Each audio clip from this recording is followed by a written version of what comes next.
What I have here is an assortment of tools I use for alterations on head forms, life-size forms, etc. One of the first things you need is a good stout-bladed knife. And this knife right here is a wood carving knife. Good, short, stout blade, very sharp. Okay, you got to be real careful handling this knife. This is good for initially carving out muscle lines on a head form, followed up by a double-ended carpenter's file slash rasp. One side is a carpenter's file, the other side is a rasp. We have a curved side and a flat side, double-ended. Another item which I don't do anything without is a sanding sponge. These are 3M sanding sponges. These are nice, they can be gripped really well, they can get onto curved surfaces and the like. Very, very good for sanding. This little beauty right here, I believe I ordered this from the Van Dyke's catalog. This is a curved rasp, okay? It's actually a curved rasp, and what's nice is you can get right against the side of the details you're working on and get in there nice and tight and round things out, and this works wonders. Of course, you've got your Sureform rougher tool. This is great for taking away large swaths of the foam. And then other various files. We have this is a medium file, I would say, a round file or a rat tail file. I have a coarse round or rat tail file that I use to break down the foam, making deep cuts. Another file, this is another standard rat tail or round file. You can see this is an older one. It's got a little rust on it, a little oil, a little cleaning with a file card. It'll look good as new. One of my favorites is a riffler, the riffler file. It has a spear shaped on one end and this curved shape on the other end. And this is great for starting a muscle detail. You can get in and start filing into the foam like so to create a channel, to create a muscle. And then you can, with either side, you can work it to round out the filed slice you made into the muscle details. Lastly but not least are a couple of hoof knives. These are from the equine world.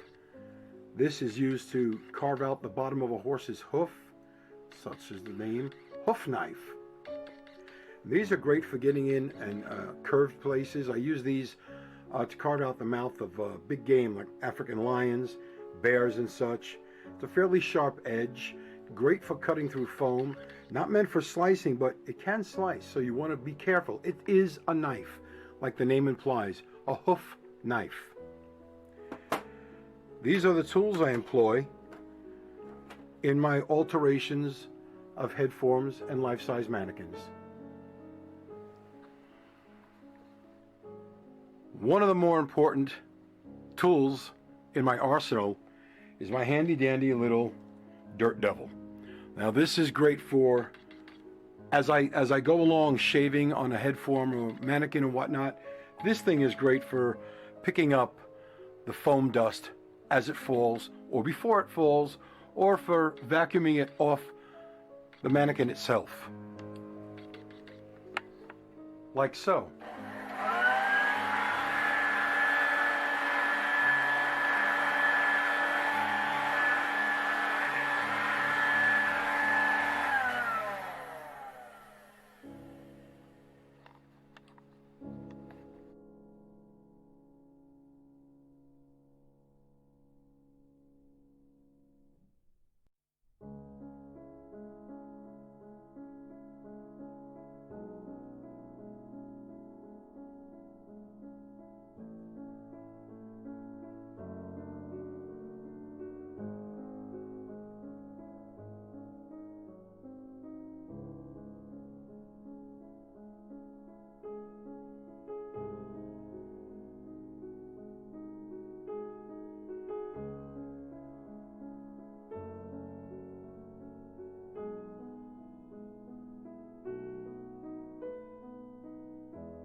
Now, as much as I love the detail in the Joe Coombs wall pedestal, the detail on the Research Mannikins floor pedestal was a little lacking.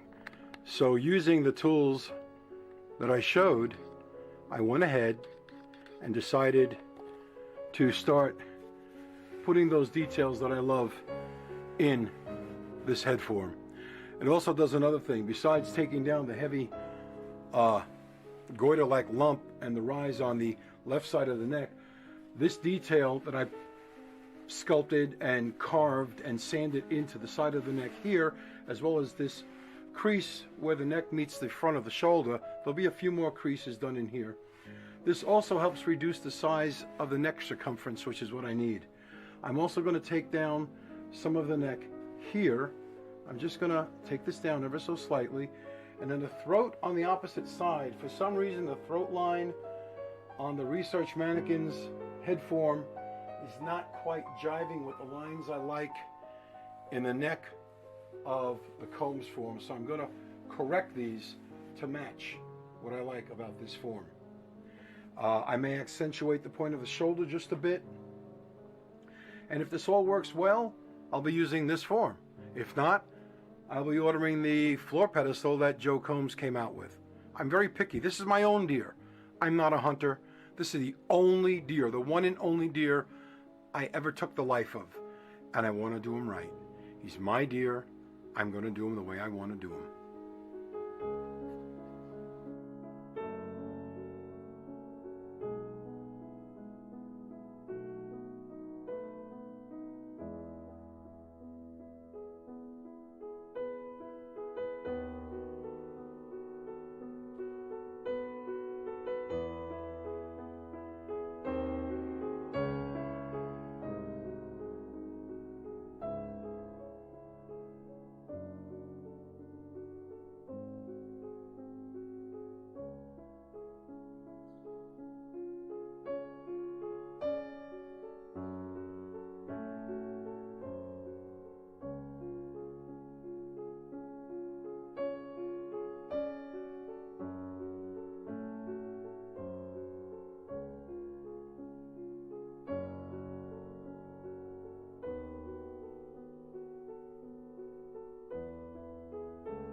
All right, the last bit of major resculpting and reshaping I'm going to do.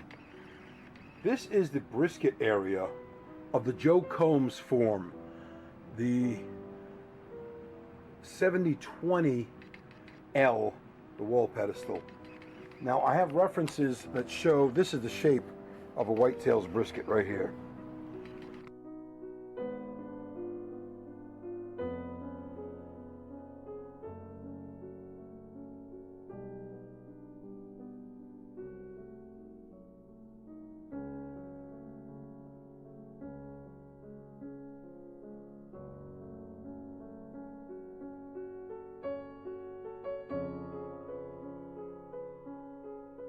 This is the brisket on the Research Mannikins.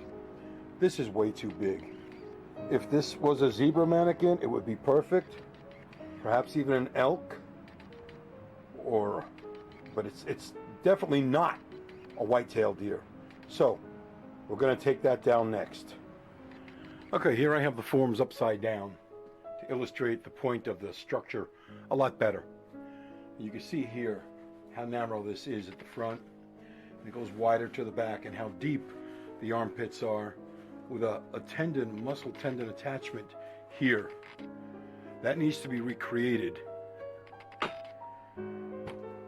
here. That needs to be recreated on this. What I've got here is a blank canvas. I'm going to start by marking it with a pencil, and I'll start shaving it down with a file and shaping it with sanding sponge and other files. First thing to do is find the center and mark a center line. I'm using a flexible aluminum ruler.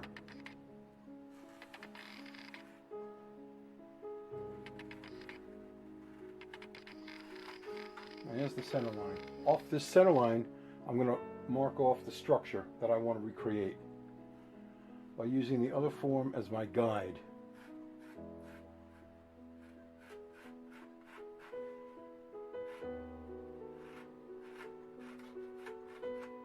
Now this is very deep here. This will be softened a bit with filling in with Sally Dame's mache.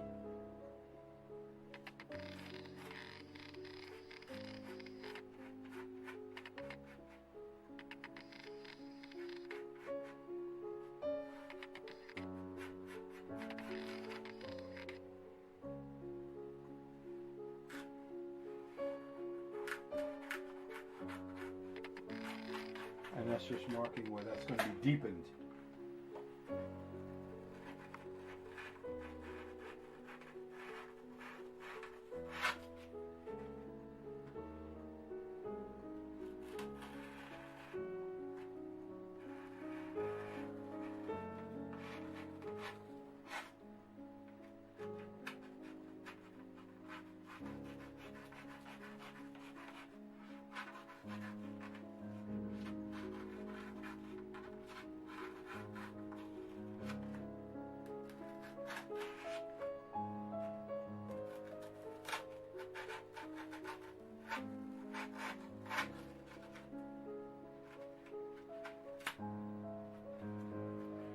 There's the removal of the first piece of foam.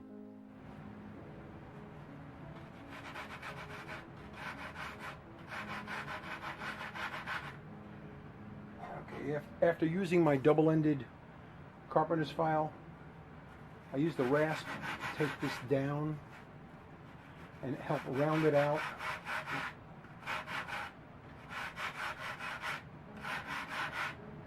And then the regular wood file side, kind of smooth it a bit. And to get in tight, I'm using my little riffler file to get this pattern in here. I'm using my other head form as a guide here, so really kind of playing it by ear.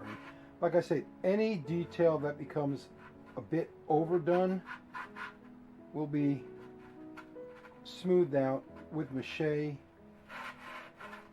reason I use the mache, it's a plaster-based mache. I believe it has dextrin in it, so it sets up really, really super hard. It's the same mache I like to use for my skull plates to secure them to the head form. And I'm just adding some other details. The head is turned to the left, so turning it to the left will accentuate these muscles of the lower neck, or yeah, lower neck and upper chest. I've deepened this side in here of the armpit, as you can see, compared to this other side. This is well deepened using this little file.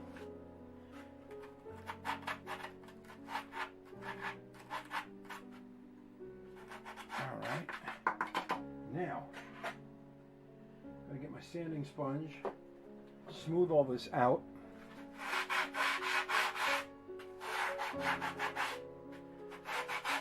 These 3M sanding sponges are fantastic.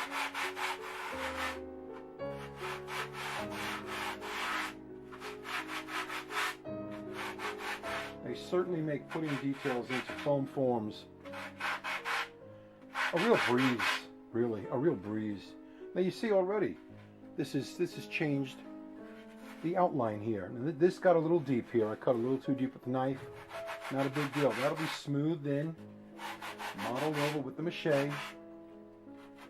Anything that looks like it's too coarse or too deep, like in between these muscle ridges, they'll be taken down a little bit with the sanding sponge, and they'll be filled in slightly. I still want the detail to show.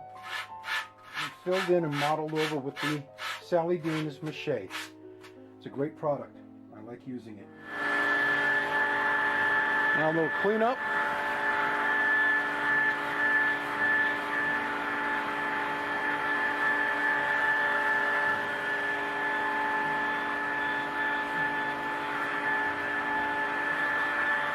And you're looking good.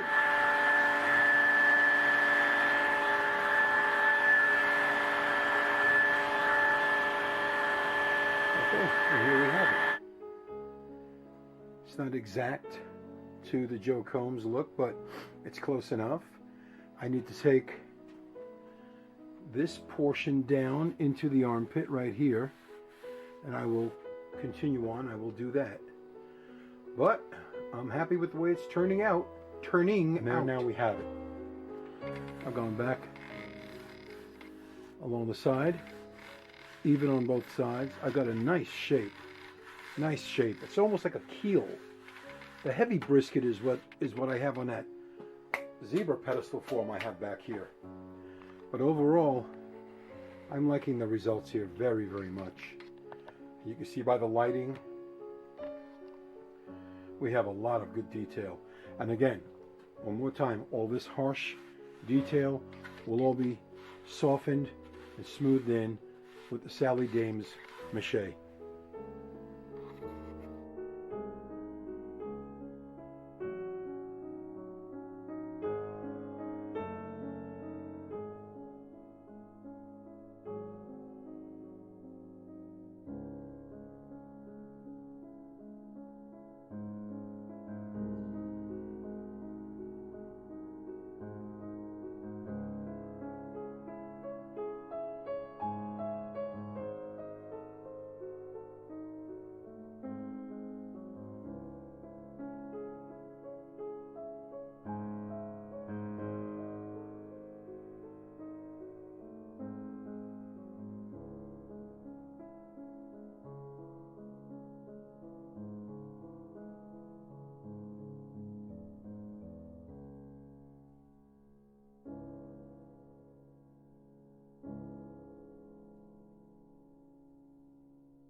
Okay, I'm going to demonstrate something that I've shown on the wall pedestals before, and that is roughing up the surface texture of the entire back of a floor pedestal, the full pedestal. So, let me get in here close.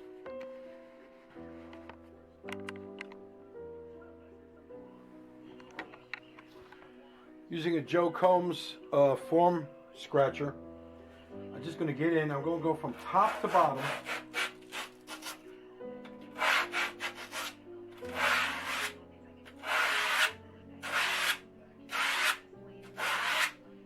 Now, the plan on the back of my deer is to use a piece of brown tanned deer skin, leather. So I'm going to go from top to bottom, bottom to top. Then I'm going to crisscross, like so. I want this to get as scratched up as I possibly can get it for the maximum adhesion of my contact cement that I'm going to use. I mean, this is not going to happen until after the deer is dried. But I do want to get the form scratched up before it's even mounted so that it doesn't interfere with the skin that's going to be tacked in place.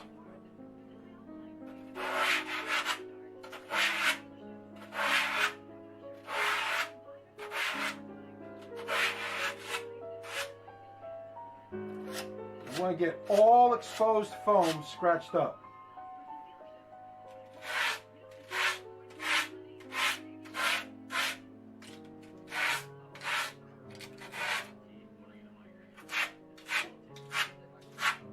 Now, on the day that I apply the leather, the form will be off the mounting stand and in a support cradle with this back end facing up so I can work on it. At that time, I may do some light scratching to the wood, maybe with a wood rasp. But I don't think it really needs it on the wood, although I might do just a little bit. You have to be careful though, because using leather, if you use a wood rasp on the wood part here that's screwed into, that the mounting stand is screwed into, you can raise the grain and that will show through the leather, and you'll have a square patch of raised wood fibers that's going to kind of mess things up a little bit. So you want to be careful. But right now, as it stands right now, that's in pretty good shape as far as being scratched up for any kind of adhesion of leather or even any mache work if I choose to go that route. But like I say, on my own deer here, I am planning just to use some tanned brown deer leather on the back of the form.